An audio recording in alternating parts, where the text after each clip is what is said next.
我能怎么办呢？要跟老二斗，离不开太子的支持。林相就更不用说了，春薇之后和婉儿成婚，这就是一家人。他们给的我不想接，但不能不接。大人是情非得已呀。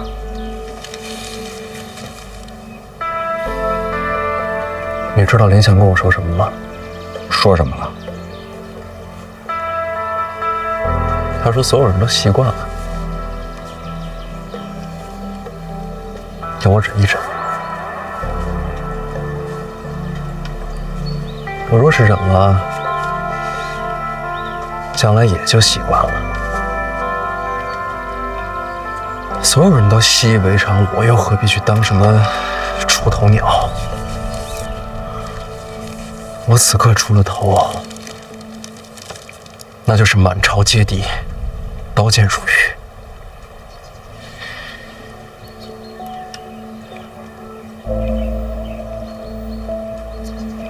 要不我就忍了。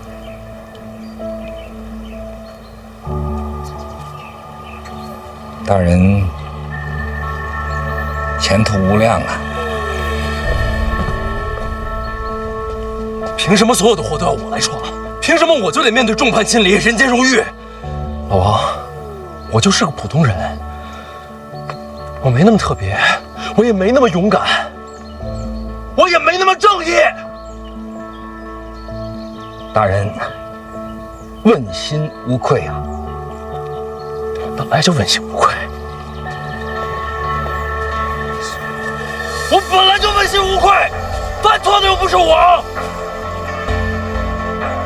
大人，没有人与您争执啊！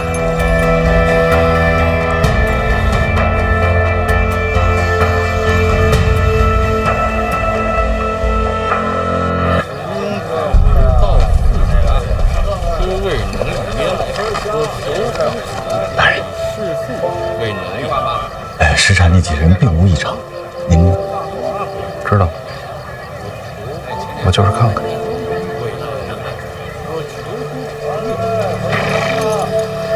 大人自己去。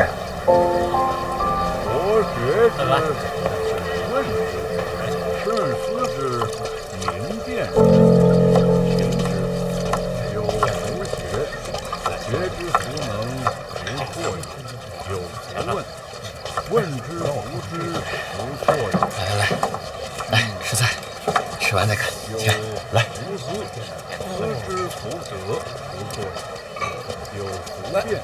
杨兄，多喝点。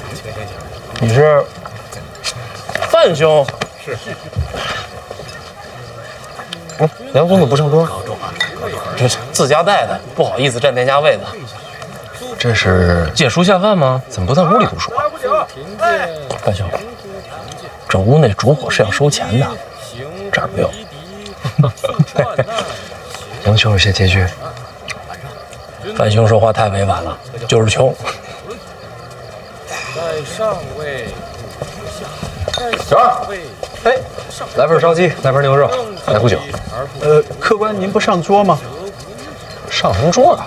就这挺好。哎，好。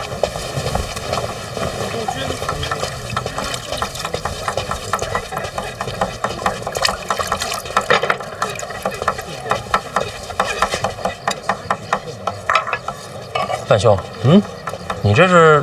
哦，相识就是缘分，咱俩喝一杯。这怎么好意思啊？你将来回请我就是了。哎，不必如此。一饭之恩，当谢来。哎，二位客官，那有啊。哎，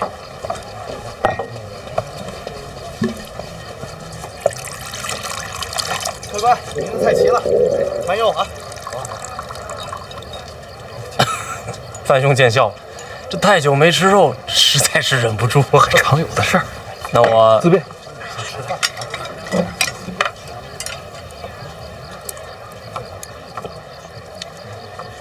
之前在考院听杨兄说，你想做官。我们来京都是为了什么？做官。那我们来考院做工是为了什么？也是做官。想，做梦都假。是为了录取功名、光宗耀祖？不是，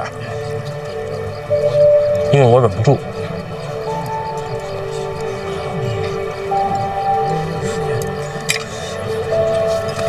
白兄，这科举不公，百官舞弊，外面恶殍遍野，这边是朝堂党争，这天下谁人不知？可是呢，还是一片寂静。这侯兄让我忍，可我想，如果这世间不公我也能忍，这圣贤书不就成了废纸一堆？所以范兄，这世上总要有人撞个头破血流。你看，如果我要是金榜题名，这血是不是溅得高些？这声响是不是大些？这听到的人是不是多些？我想做官，是因为我不想认。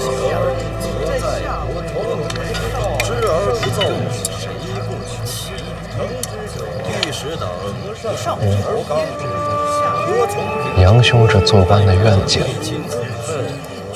可是条死路。死路一条。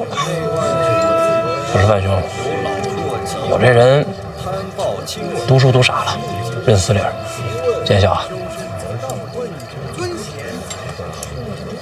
杨兄，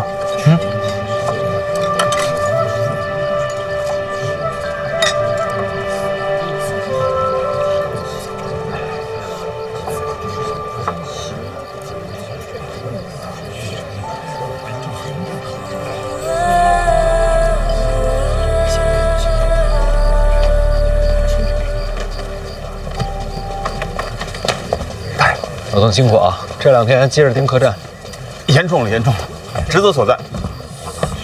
走，咱们走，回府啊！去监察院。这会儿咱去监察院呢？又想看碑文了？我说什么？想记住谁说？我又听见了。不是，这叫什么？这就叫思虑洞达啊，志如渊海。哎，大人真神人也！哈哈，走啦！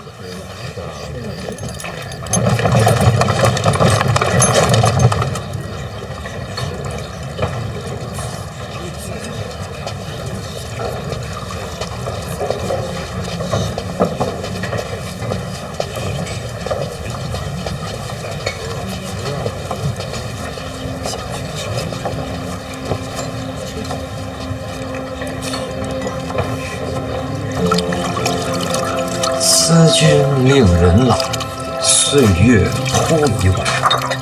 弃捐勿复道，努力加餐饭。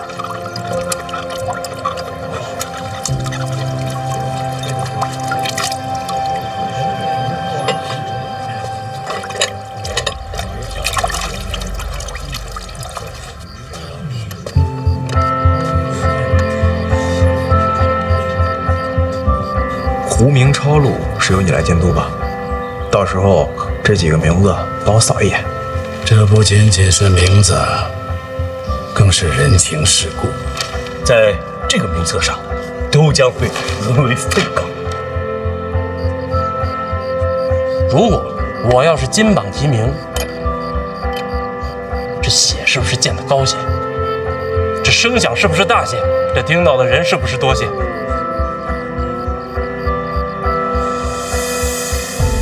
其实我也知道，我根本就上不了榜，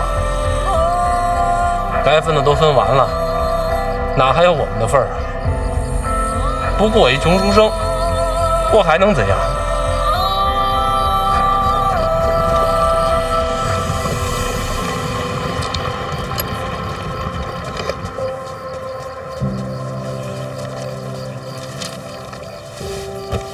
而且你看啊，千里万里奔赴京都，春闱对于他们来说，不光是一次考试，兄台，你看，更像是一种希望。哎，我最喜欢这几句啊！让开，都光了。舍不得烛光钱，但还是想有光。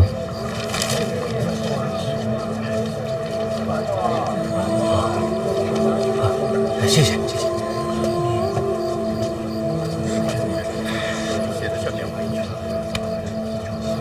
我娘她活着的时候，想要彻底改变这个世界。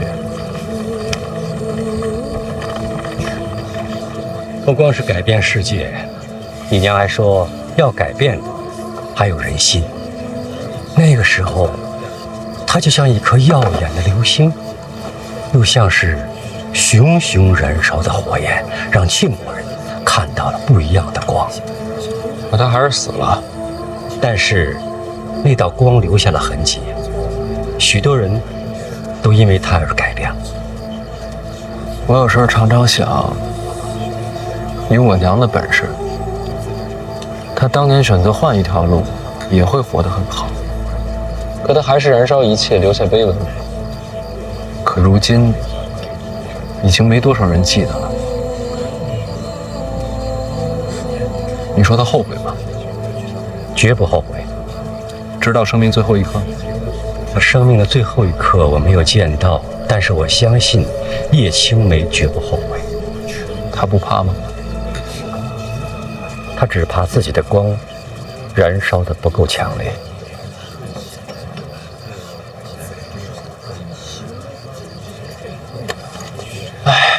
没想到啊，有一天我会当闯火的人。我想闯个祸。好啊，去吧，闯多大的祸我来接着。总不能什么锅都让你背。什么锅？我还有一个更好的挡箭牌。还有人比我能挡箭？那是天下第一挡箭牌。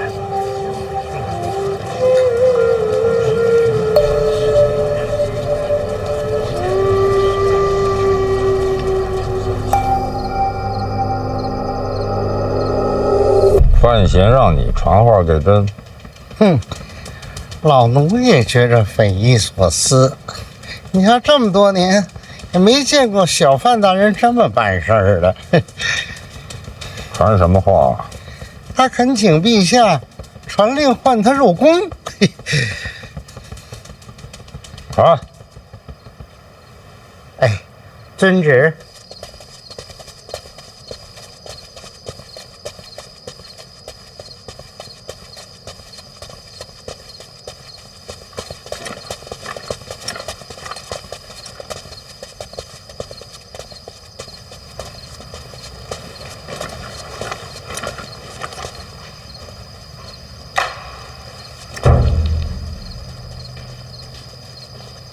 范闲，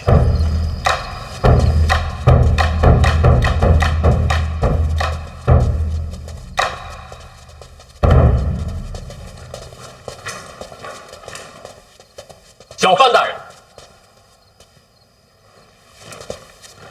公统领，有事儿？这么晚了，您这是？陛下召见。现在，按规矩，这时辰，外臣不能入宫。陛下的旨意才是规矩啊！职责所在，公公见谅。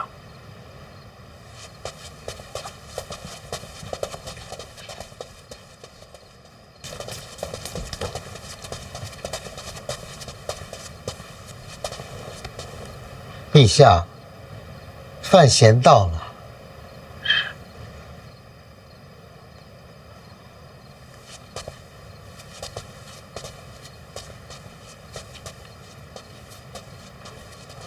陛下，臣听闻您前些日子被火药炸了，臣是心神不宁，特地调配了一些烧伤药。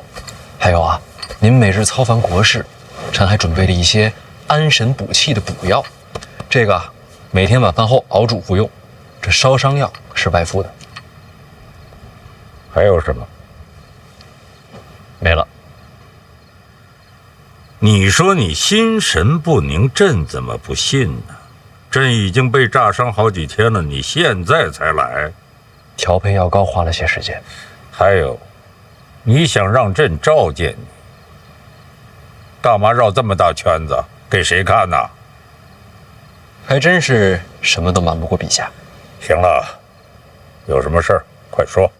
陛下，您相信臣吗？想说什么就说。陛下知道春闱舞弊一事吗？臣自做了居中郎以来，每日收到许多纸条，纸条上写满了名字，而这些名字都是被人事先选好、预定要金榜题名的。接着说。臣斗胆想为这次春闱求一份公平。你要公平，找朕干什么？臣怕牵涉太深，臣一人担当不住。放眼庆国，能挡这场风波的，就只有陛下您。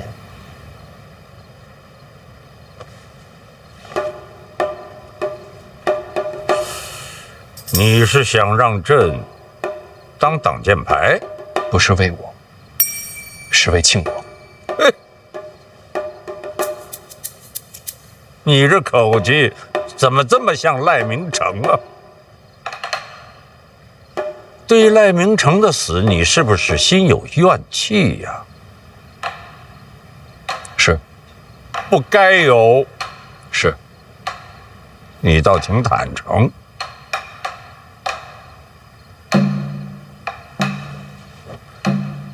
冲你这份直率，这剑朕给你挡了。谢陛下，那臣先告退了。哎，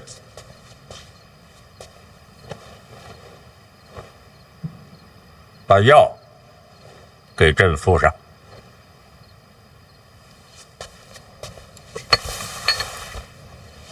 陛下召范闲入宫，这时辰，若非大事，绝不会深夜召见。没看错，宫典亲眼所见，他也觉得非同寻常，第一时间将消息传过来。他知不知道说了些什么？宫典说，连侯公公都出来了，里面说了什么，再无第三个人知道。连侯公公都出来了。可以了，让宫典到此为止，不要再继续往下问。他的身份至关重要，不到万不得已，不要再向我传讯。是。就是不知道陛下到底和范闲说了些什么。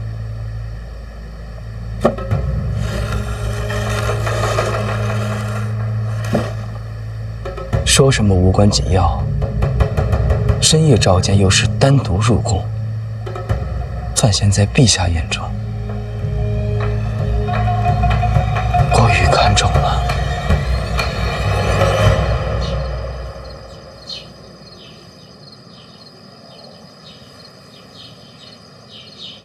陛下，这事儿啊，我实在是办不了，还请殿下见谅。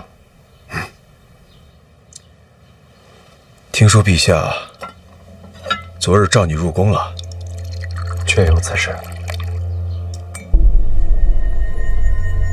那陛下有交代什么吗？陛下什么都没说，什么都没说。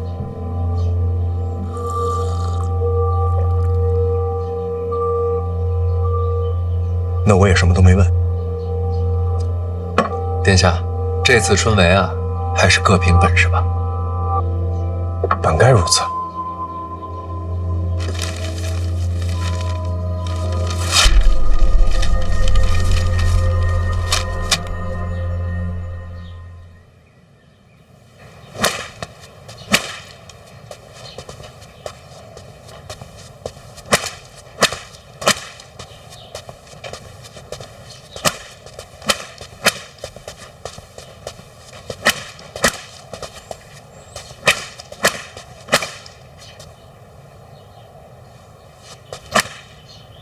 小秦大人，小范大人，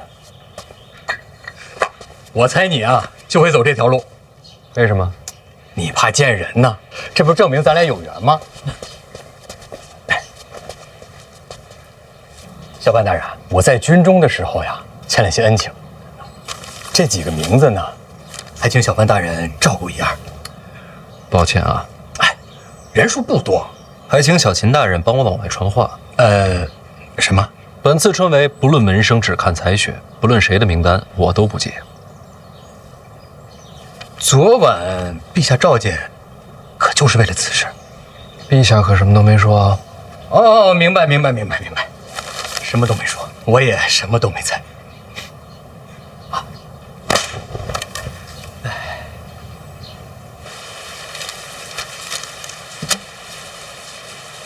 师伯，实在是不好意思啊，春闱这事儿啊，还得按规矩来。为什么要这么做？我也是情非得已啊。我知道陛下昨晚召你入宫，这会儿所有人都会认为是陛下让你如此行事。唉，我了解陛下，以他的行事手段，要么动如雷霆，扫清一切，诸般弊端；要么草蛇灰线，伏没千里，哪怕水到渠成，也不会让人看透心中所想，绝不会像这样半夜急召，最后还不痛不痒。这不是陛下的手段，是你借陛下遮风挡雨。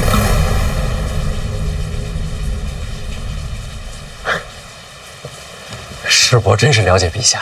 没人能真正了解他。经过历代君王，如今这一位最能看透。哎，师伯过谦了。别转话题，问你呢，为什么要这么做？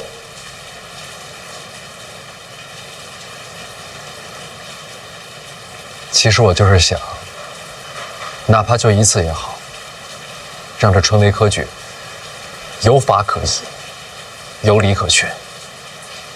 京都百官都盯着春闱呢，难道你就不怕？怕呀，这不拿陛下顶锅了吗？我不就看穿了吗？我若说穿，你当如何自处？是我可是自己人啊，总得留条活路吧。我凭什么饶你？就凭婉儿非我不嫁呀。没了你，大不了婉儿再找一个。师伯说的对，师伯消消气。真不明白是命数还是劫数。婉儿怎么就能看中你？我也挺优秀的啊。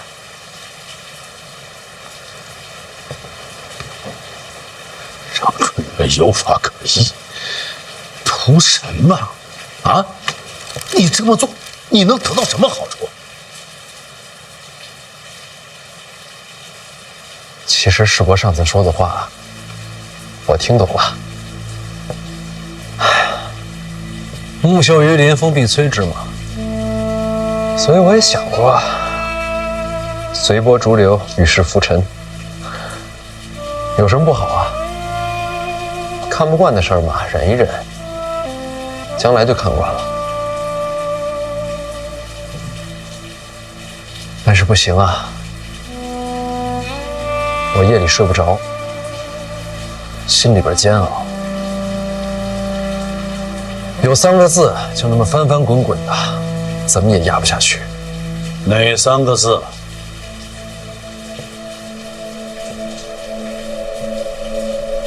不公平啊！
那是4个字。最后那个“阿”字不能算吧？都是读书人，遣词用字亦当谨慎。下次一定注意。不公平，原来是为了这个。哎，你说这个世上有公平吗？没绝对，有相对。什么？这个世界上没有绝对的公平，就好比有的人一生下来就家财万贯，有的人一贫如洗，有人才思敏捷，有人大智若愚。而春闱的意义就在于给了所有人一个相对公平、改变命运的机会。要是连这唯一的一次机会都不再公平，这世间该有多荒唐！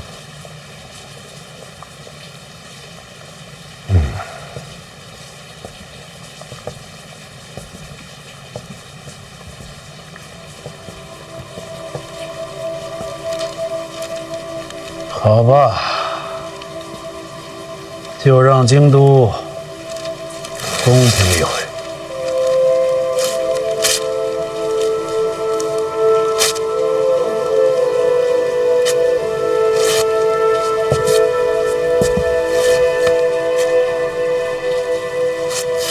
你再去见一次礼部尚书郭正，我都安排好了。春闱的忌讳规矩问得详细一些。你为他们争公平，别让自己落陷阱。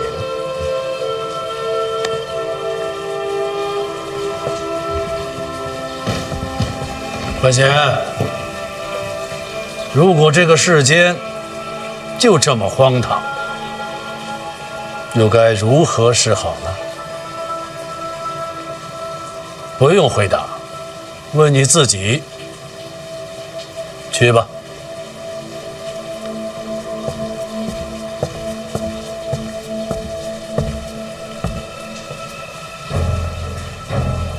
公平。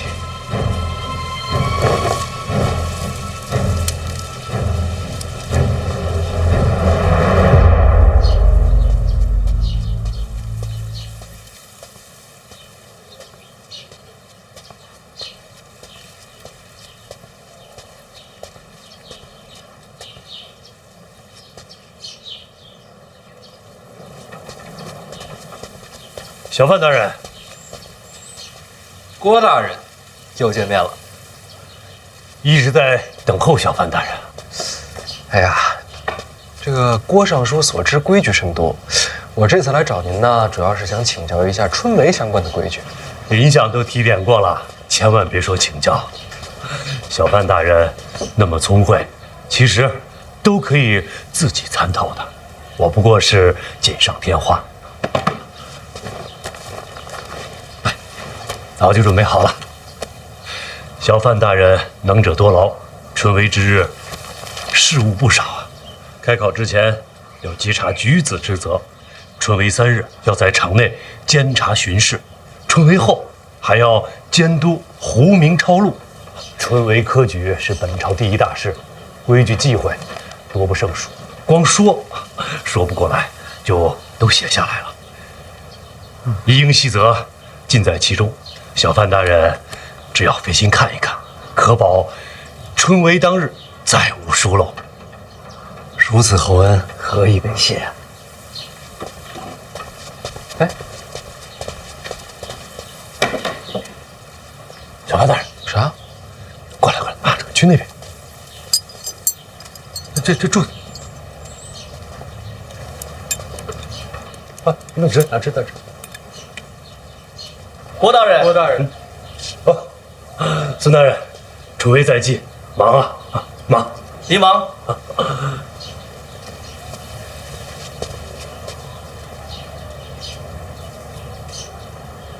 郭大人辛苦啊！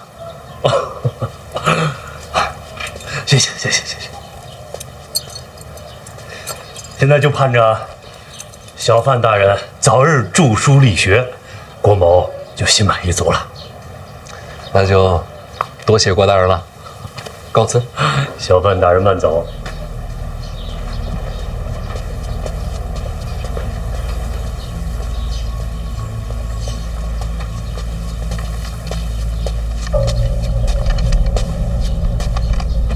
怎样？你在后面没听到？范闲身手不俗啊，小心起见，我可不敢靠近细品。啊，可惜了，你没有看到小范大人感激涕零的样子，我那会儿都有点于心不忍了啊。你给他那册子都写了什么呀？春闱上的各种规矩细节，该写的我都写了，绝不能在文字上故意犯错。这是对的。范闲为人啊，谨慎得很。不过，像春闱这种大事，多多少少都有一些不该写的规矩。既然不该写，那就自然要留白了。还要请谢大人转告殿下，有我在，春闱上定让小范大人犯下禁忌，大罪不敢说，要让天下学子对其敬而远之。郭大人就不怕得罪林相？怕是怕，只不过郭某的那些把柄没在林相手上啊。殿下说了，那都是往年的废旧账册。禁足之后，当亲自登门致谢上书，顺便把那些废纸都一并烧个干净。就请殿下等着看好戏吧。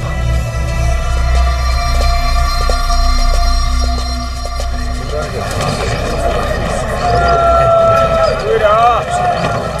看啊，老茂竹篓。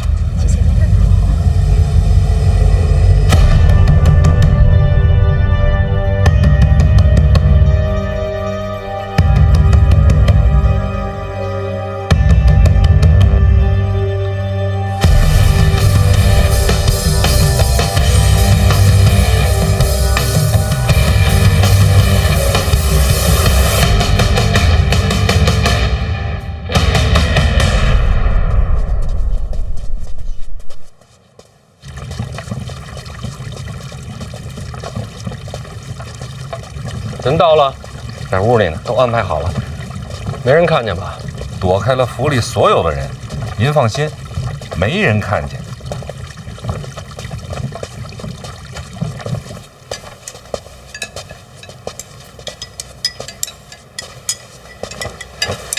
真是乐坏了。回来了。哎，回来了。哎，这一趟从北齐回来呀，可以说是历尽了千辛万苦。幸好我跟老郭绝代双骄，不管是什么排除万难，各施巧计，这才虎口脱险，重返京都。你俩现在关系不错呀。英雄惜英雄。哎，少爷，您看您这都荣归故里了，我得请您吃个饭，接个风，咱俩商量商量吃什么。哎，我请你啊！哎喂，我请你，我请你吃，我请。来吧，上啊，咱中气这么做。什么呀，来？我请。我的潜伏日记。辛苦你了。他说你叫我来是为了救我爹性命。是这样。春闱将至，我有监督之责。这跟我有什么关系啊？春闱有许多禁忌，我不太清楚。我也不清楚啊。但你爹曾是礼部尚书。你想要我爹帮你，所以让你回来，看见你，你爹才能放心。哎呀，这么早就开始计划应对春闱了？其实老二提出让我监督春闱之时，我就已经在准备应对之策。现在看来，时机刚好。你们啊，一个比个心黑，是心细。行了，说吧，你打算怎么救我爹？我来安排。过几日先转入监察院大牢。那还能救得出来吗？我是监察院提司，你觉得呢？不过有一点啊，你爹结党的罪名并非是无限，我可以保他性命，但是再想做官是不可能了。我知道，能保住性命就已经很不错了。我同我爹讲，让他把知道的春闱的诸多事宜跟你讲清楚。这是什么？现任礼部尚书亲手写的册子，春闱的诸多禁忌都在里面。但你不需要我爹了。恰恰相反，这册子就得你爹来看。你是怕这本书里写的有陷阱啊？小心为上，有没有陷阱，令尊来判断。行，那走吧，去救我爹。哎，不急这一会儿。司者，这一路舟车劳顿，你们俩都辛苦了，先休息几天，注意别被别人看见啊。那是自然，十分小心。那我就放心了。来吧，首先欢迎二位回家。对。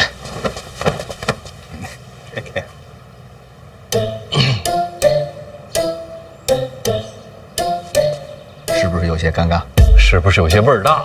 你俩要不洗洗，都臭了。我臭吗？哎，行，走走，我给你搓搓。走，快！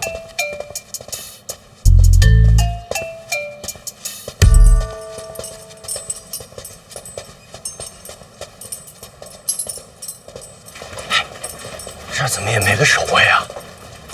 这不废话吗？这是刑部大牢，这儿你也管得着啊？这点手段还是有的。那你既然这么有手段，你别光想着给他送吃的，今天把他救出来得了。你别急啊，等转到监察院就好办了，就1-2天的事儿。放宽心，这回不骗你。你都骗了我好几回了。郭少，怎么你跟我说话，我就觉得味道不对呢？我洗过了。你还是闭嘴吧。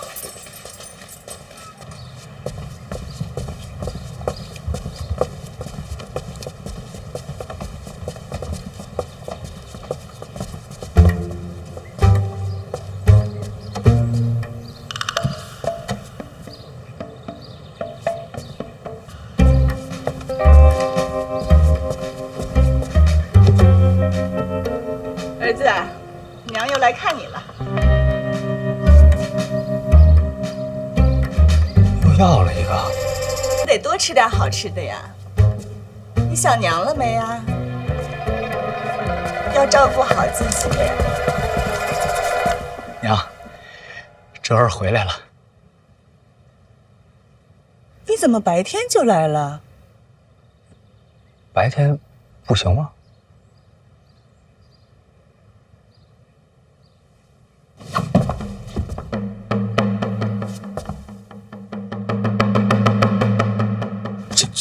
这什么意思呀？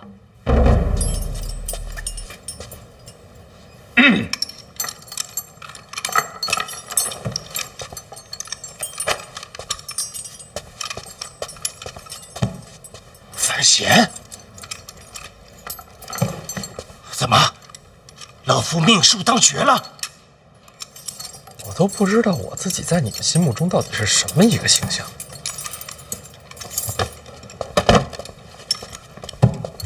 爹，我来了，爹。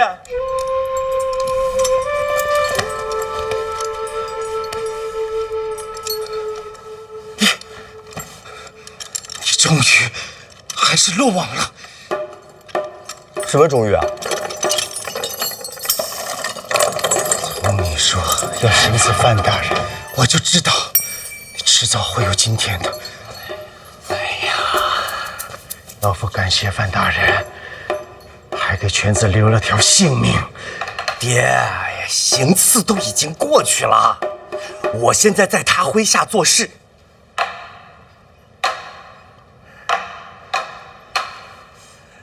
原来如此，犬子才识浅薄，范大人能不计前嫌，给他一个机会，真可谓宽宏大量。要不你俩这边聊？啊，好。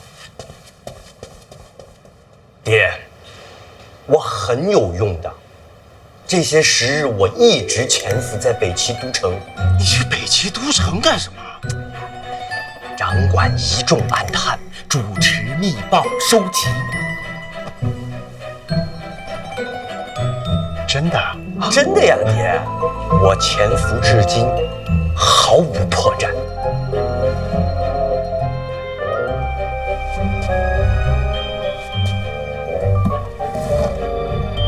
北齐这是要亡了？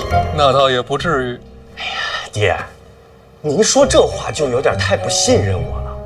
这么些年了，你还是不了解我的才华。哎，爹，怎么了？竟然不是做梦。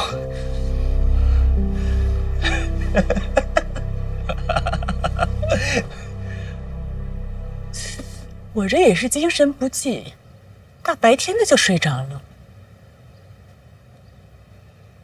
不过也好，又能在梦里见到你，娘心里还是欢喜的。娘，您没做梦，我真回来了。他们可别这会儿叫醒我。娘，真不是梦。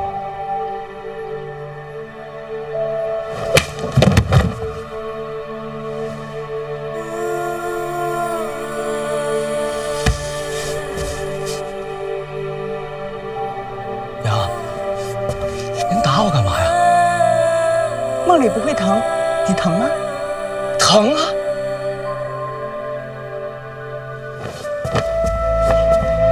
儿子，你真回来了，太好了！不是，那您做梦您打我也不管用啊！哎，别，娘，真疼！您别哭了。来就好，我给你做好吃的。不用了，不能让他们知道我这回是偷跑回来的。原来长公主和二殿下才是同盟，这真是没想到啊！爹，二皇子跟范闲不对付，这次春闱是要给他下套。你帮帮他，他答应了，事成之后立刻放你出去。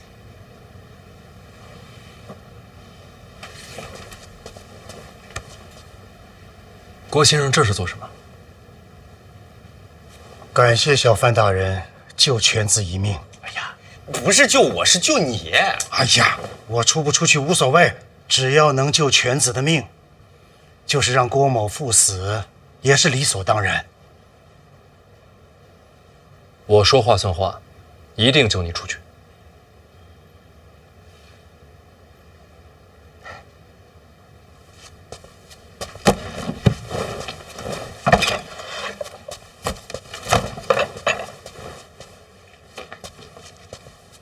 方才听闻小范大人说，郭征送了你本册子，可否让老夫过过眼啊？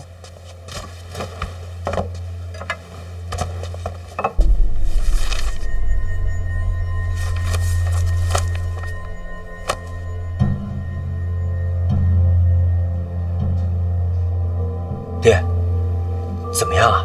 这上面诸多细则倒是没错。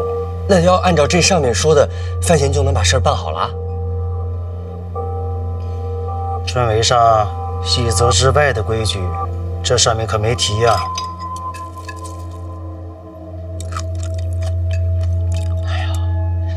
那他们就是要害你。这个郭征到底是谁的麾下呀？从往日看，并无头效之处。藏得深。哎呀，爹，那就别管他了，你快点把这个规矩跟小范大人说一说。事成之后，他还要救你出去呢。规矩不急，老夫问一句，这次春闱，小范大人有多少门生啊？我哪有什么门生啊？一个都没有。我年纪轻，也做不了错事。与考生无来往，这是好事，省了很多麻烦。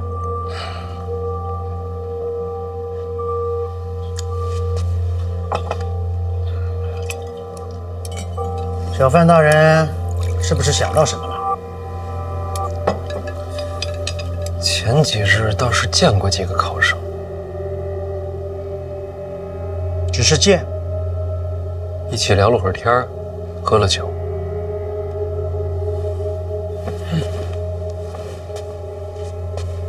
那就是门生了。可他们并不知道我的身份啊。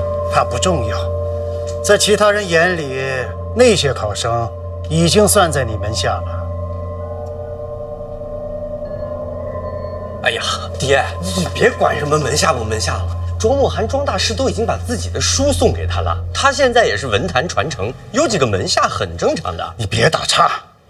哦，小范大人，春闱上考生们最痛恨的是什么？舞弊营私。你的门生就是营私的门路。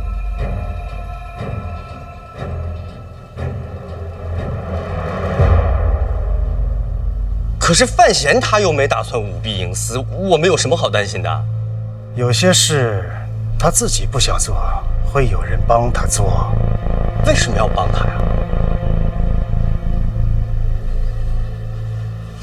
你是怎么在北齐潜伏下来的？爹，我朝春闱跟北齐又有什么关系啊？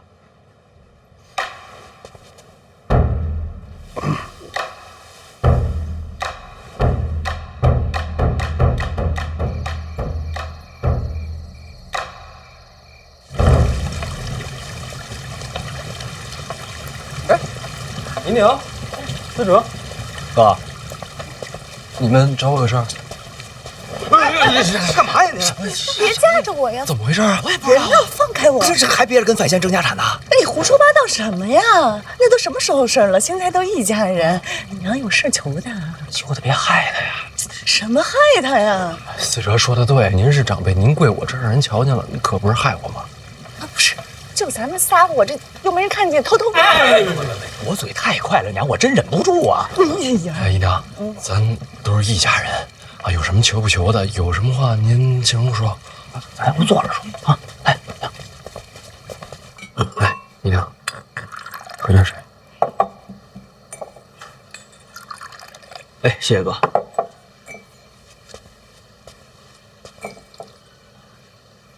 怎么说呢？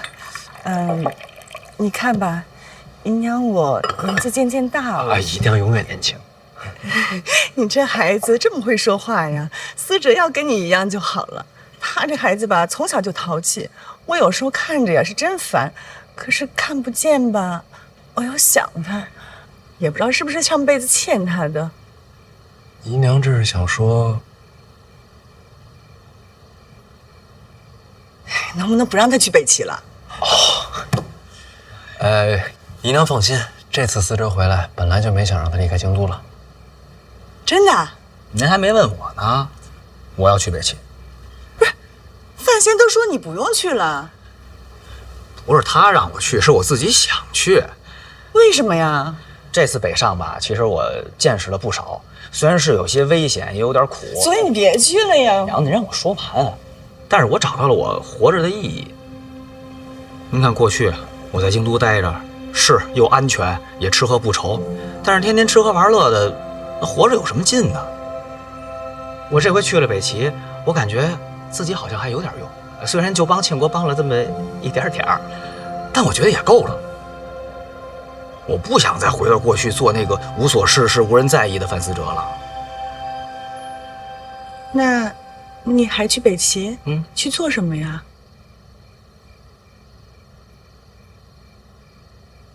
我过来跟你说，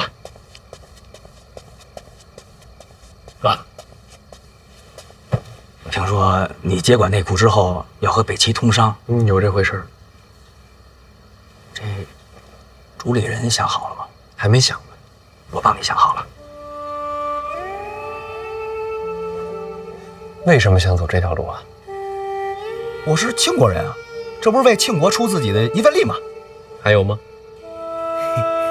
也想给我个人争取一点点小利，我想挣点小钱。那我问你啊，为什么我选你啊？那你干嘛不选我呀？打虎亲兄弟呀，咱俩这关系交给别人你放心。反正交给你，我是放心。关键看姨娘答不答应。啊！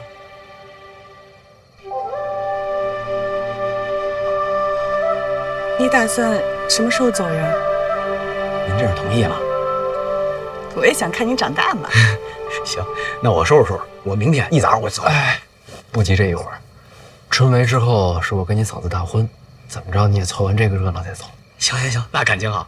那春闱什么时候？完了，好紧张啊！昨晚都没怎么睡着，你这鼾声比炮仗都响，是我一宿没怎么睡着才对啊。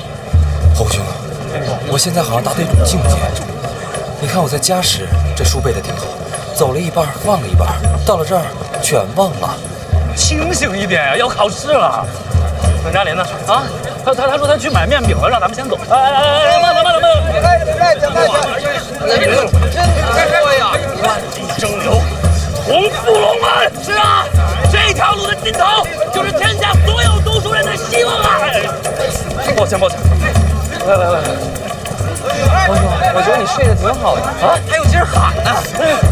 我这不是被挤精神了吗？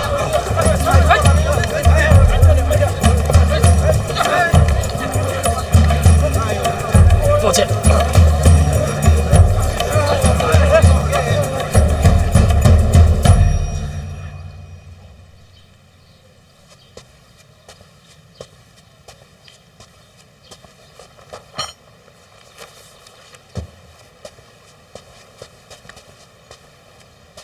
小范大人，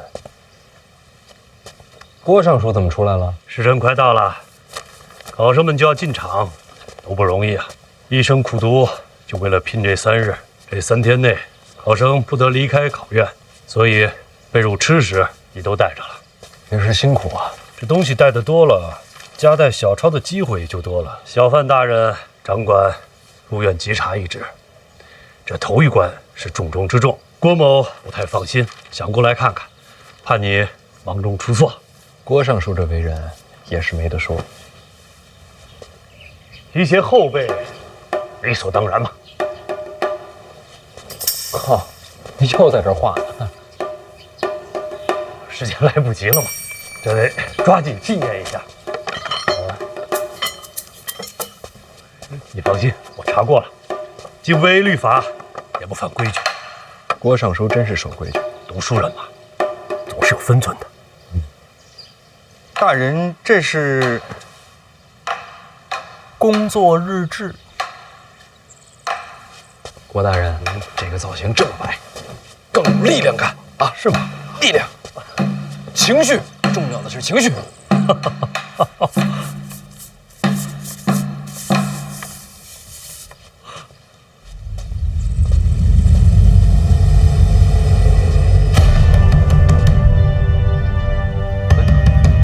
这个时辰了，考生怎么还不来？小范大人有所不知啊，按照约定俗成的规矩，这个时候考生们都忙着过这个龙门桥呢。龙门桥？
来了。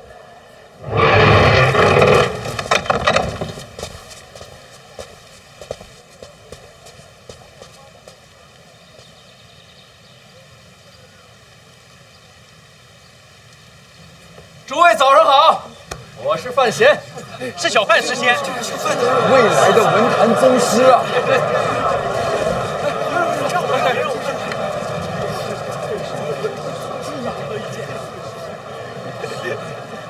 今日是春闱的日子，范某在这里祝愿大家，拿着智慧库的金钥，带着万卷书的头脑，顶着自信的光环，踏着好运的滑板，一路扬帆起航，驶向春闱那成功的彼岸。加油，雄起！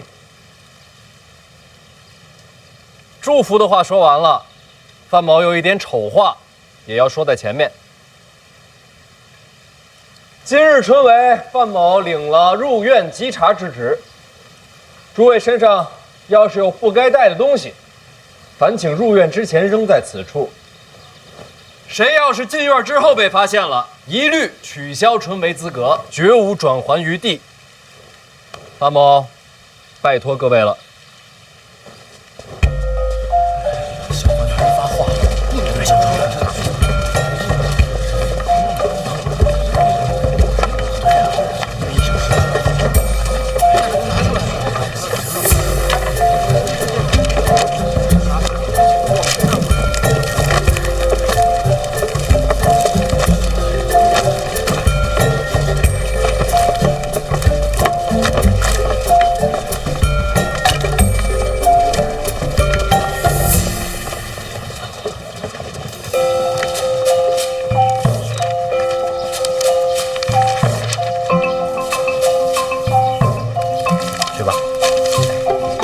排队啊，一个一个来，东西准备好，查验身份。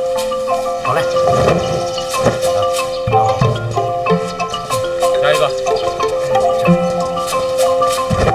这边排队。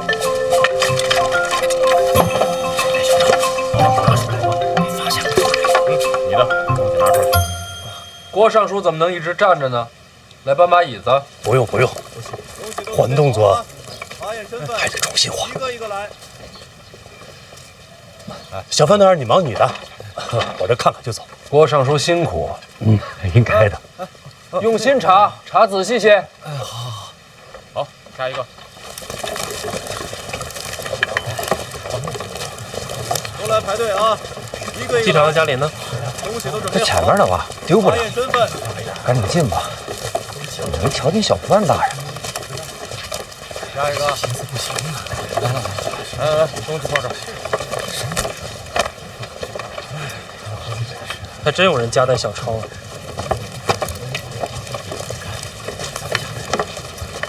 咱是不是来晚了？瞧不见小范大人了？进门就瞧见了。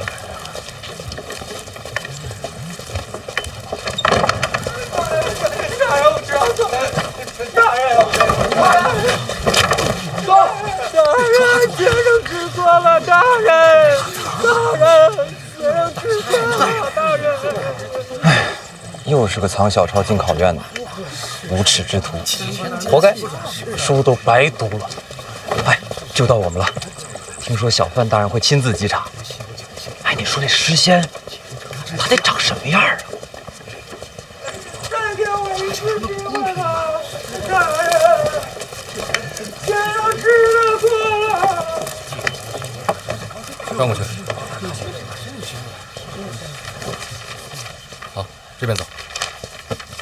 飞猪放这儿啊！哎，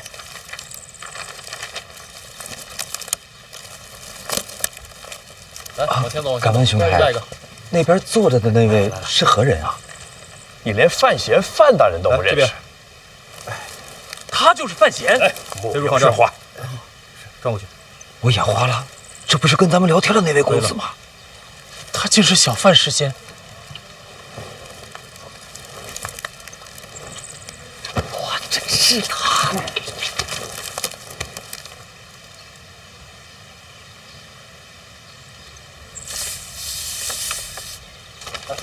去！下一个。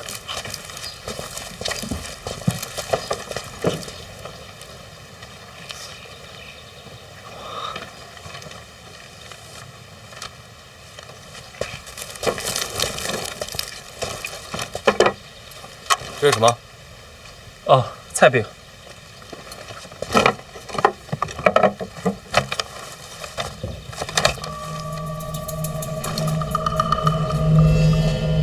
大人，这里没有纸条。这里怎么可能？出去，走。我没带小抄。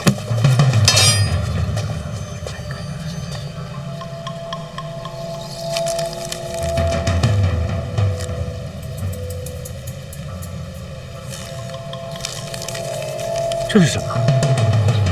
胆子真大呀！什么上考的呀？回大人，学生不知，学生当真不知此事。我作证，杨兄才学非凡，绝不会有此等卑劣之行。叫什么名字？哪里学子？学生杨万里，泉州人士。杨万里，正是。小范大人，这不是你的门生吗？范闲跟他们见过面，看来这4个就是小范大人看好的了。总得几个人里入手。 4个都下手，那就过犹不及了。挑一个。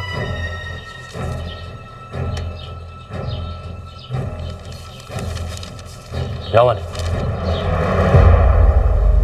小范大人的学生不是，这该如何是好啊？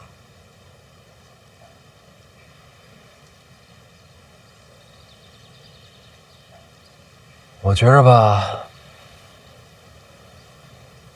春闱应该干净，是得干净。那就按规矩办。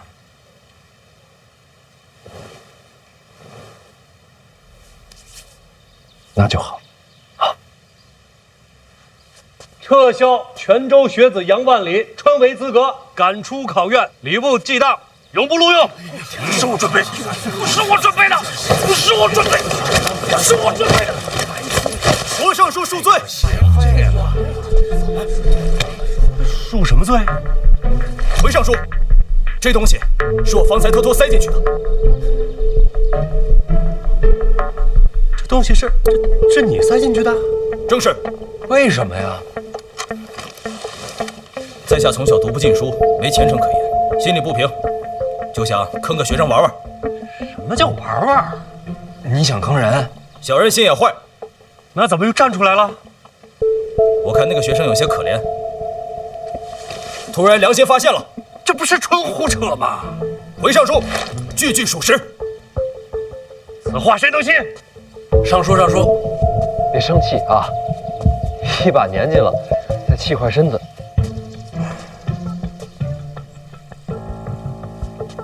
小人好惭愧。你先闭嘴。好嘞。小范大人，杨兄绝不是这种人。郭尚书，礼部的规矩我确实不懂，能不能多问一句？请讲。您刚才说要把这考生逐出考场，礼部记党。正是如此。那这罚的可够重的。请问他犯什么错了？夹带小抄，人品低劣。哪有小抄？这小范大人，这众目睽睽，那是我干的。闭嘴。好嘞。您说这个呀？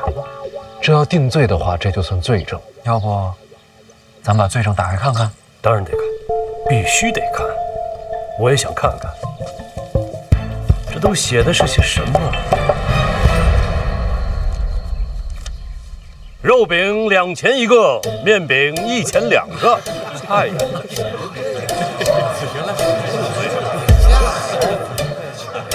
这饼价也是圣贤定的。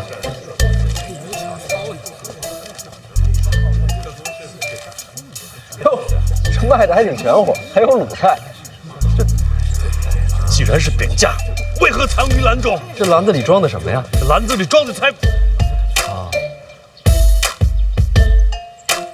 那有没有可能是店家不小心掉进去的？又或者是我记错了？这肉饼2钱一个，确实是上古奇书圣贤所言。要不郭尚书再查查？哎，3日用餐不可油腻啊，你得吃面饼。学生受教了。啊，快进去，进去。上！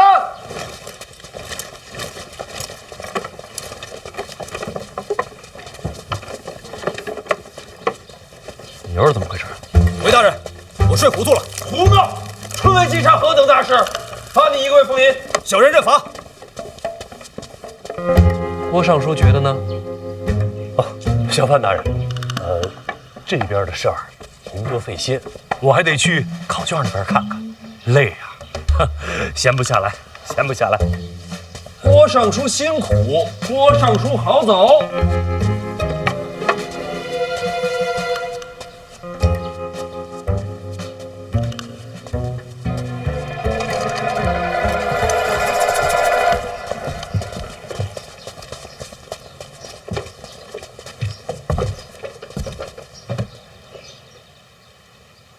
谁教你的？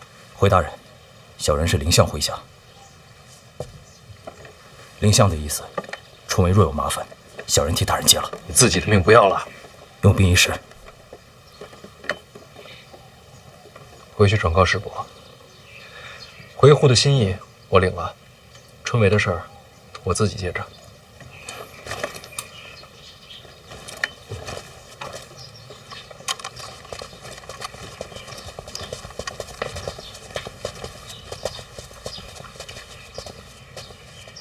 大人，邓子岳一路上暗中护着几位学子，只有杨万里被塞了职。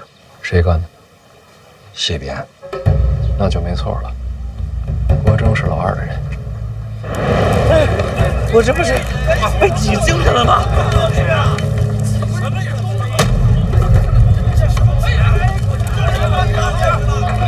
给我进来！郭征手段可是够恶毒的。这才刚开始，还有3天，咱们好好陪郭大人玩玩。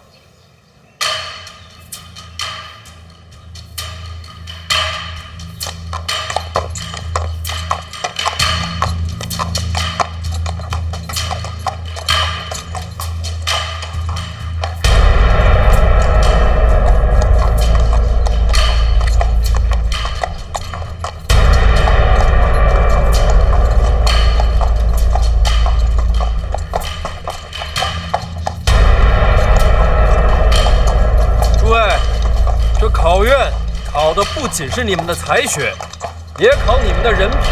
我祝各位前程似锦，也劝你们好自为之。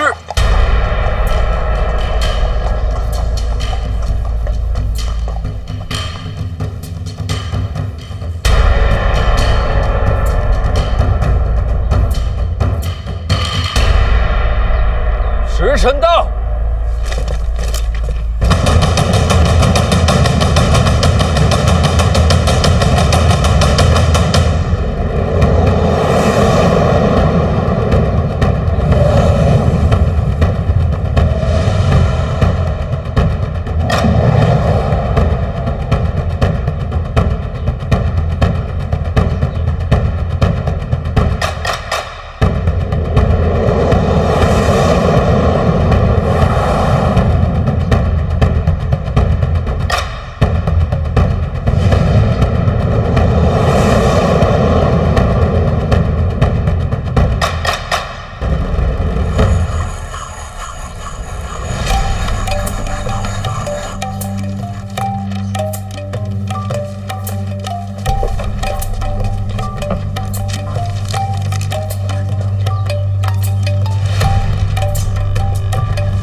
哎，程家林呢？在东二啊。停一下，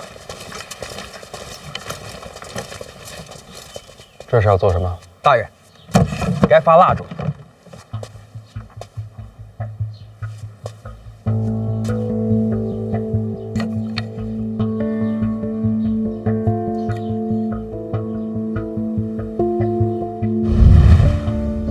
小范大人如今声名玉隆，权势滔天，对你弄点小麻烦，影响不大。想要你身败名裂，必须是大麻烦，而这第一件事就是火。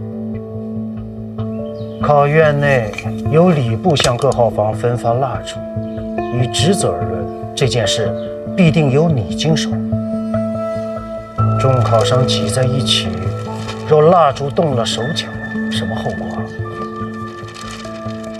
火灾。若几间号房同时起火，搞不好就是一场惨剧。想要毁了你的前途，就得要这么大手笔。我有本，先别发了，别发了。考院巡查防火一事是重中之重，而郭忠在这册子里却轻描淡写，一笔带过。我猜，这就是他给大人设的陷阱。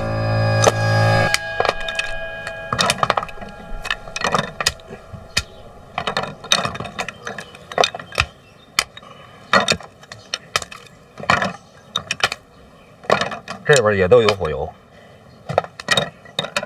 哎，大人，这即使掺了火油的蜡烛，那点着了也不过就是冒几个火星子啊，燃几个小火苗，它也不至于引起什么大火呀。不对，那要是考生在休息没盯着火烛呢？哦，那倒是。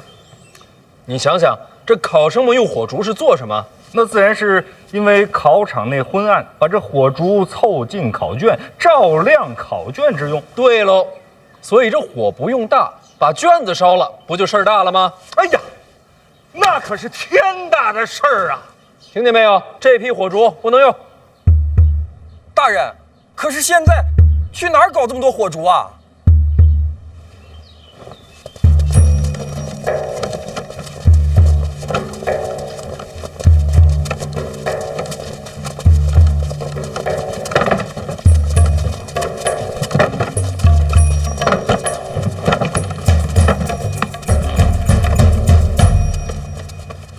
？3日内，所用火烛皆由监察院提供。还有啊，把这个麻烦转交给尚书大人。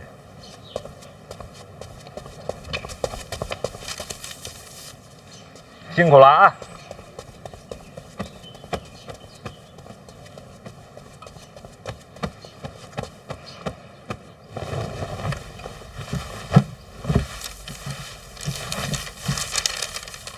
入库账册什么意思？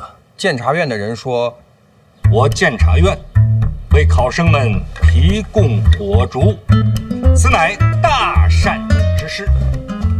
但是呢，咱们在商不是在官要严官啊。最重要的事情呢是要守规矩。这春梅本是你礼部的差事啊，那这火烛之钱也应该由你礼部来承担。当然了，既然是大善之事嘛，这火烛之价钱呢，可以给你减上1成。什么叫在官严官？哪有这种词儿啊？再说这火烛，这监察院要插手了，咱们不是准备了吗？小范大人也有传话，国昌说，这几日啊，范某心血来潮，掐指一算，您猜怎么着？火光之灾不吉利啊！我就想着把这些蜡烛全换了，用我监察院的，到时候再出什么问题，都算到范某头上。当然了，您要是不愿意的话，咱就把这礼部的蜡烛检查一遍，但凡没事儿，咱就用回去。您说好不好呀？这掐指一算是有点胡闹了。再说了，人家都说血光之灾，哪有火光之灾这一说呀？大人，要不咱们就按照小范大人说的，自家蜡烛再查一遍。这小范大人也是忧心国事，本质是好的。那监察院的蜡烛用用也行。那还得再付一笔银钱呢。照付吧。哎，等等，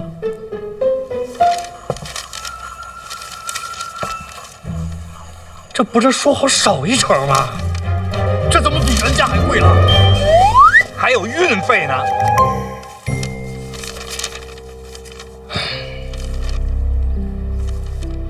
也不能耽误了考院学子不是？就照着办吧。来啊，这是你的，谢谢，小心用火，手啊。好嘞，注意安全，这是你的，谢谢，多谢，小心使用，谢谢，小心火烛啊。来，拿好了，好，小心用火啊。来，注意安全。谢谢，谢谢。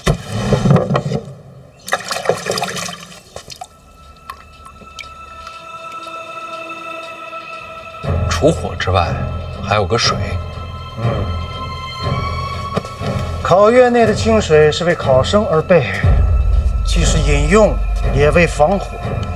若是这水有问题，那全部的考生都逃不掉。大人，这水里有毒？那不至于，那就好。水放了很久，已经腐坏，绝对撑不过3天。按大人的吩咐，医处的水缸已经抬过来了，全换了。脚步倾斜啊！这次就别收运费了，都听大人的。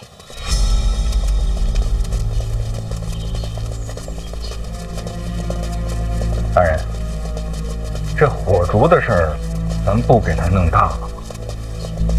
几只火烛被动了手脚，算不得什么大事。这种麻烦要等大火起了才算致命。那大火要是真烧起来，那就全完了，可不是吗？那他们就不考虑考虑啊，这些学子们的性命吗？你觉得呢？真奇了怪了，他们平时还有脸说什么父母官、父母官？我本来觉得自己心够狠了，没想到他们才是高山仰止。哼，这种高山呀，垮了才好。再想想，还有什么疏漏？水火咱都排除了，衣食住行、吃喝拉撒，这吃喝呀，都是考生们自己带的，他们不可能一一去做手脚。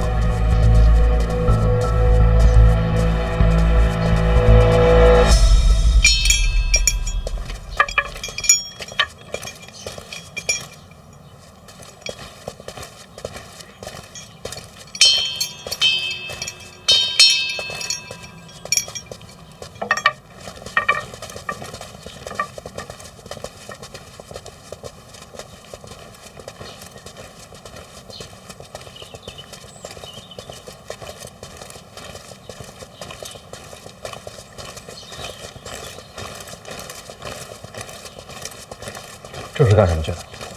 这是出大宫去茅房的。不是隔间里边都摆了马桶吗？以前是都用马桶，可是毕竟这考成为3日，气味难闻，影响这些考生的发挥，后来就都改成去茅房了。这就是避不开的地方。